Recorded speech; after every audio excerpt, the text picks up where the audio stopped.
हा नफा तोटा प्रॉब्लेम आहे. असे प्रश्न पुन्हा पुन्हा विचारतात. बघा, ₹800 खरेदी केलेली वस्तू ₹920 विकली.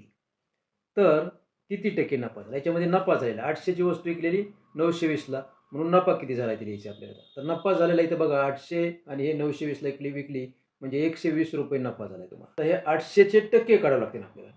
हे 800 मूळ किंमत आहे. याचे किती टक्के म्हणजे याला एक्स गृहीत धरू तुम्ही. मग टक्के म्हटलं की एक्स डिव्हायडेड बाय हे 100 बरोबर आहे. नफा झालेला आहे ₹120. हे 2 शून्य कट, हे 2 शून्य कट येईल हे 8x आणि बरोबर आहे 120.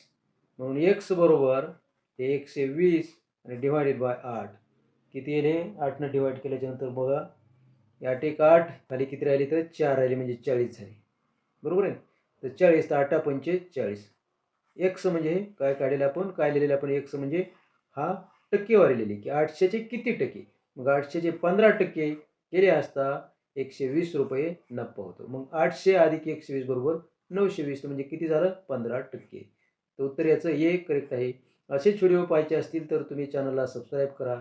So thanks for watching.